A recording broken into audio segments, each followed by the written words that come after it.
போச்சே காரணம் யார் சொல்லம்மா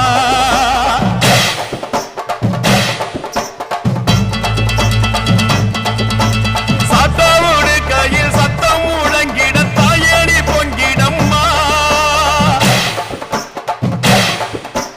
சட்டவோடு கையில் சத்தம் முழங்கிட தாயணி பொங்கிடம்மா சூளக்காளியே அத்தா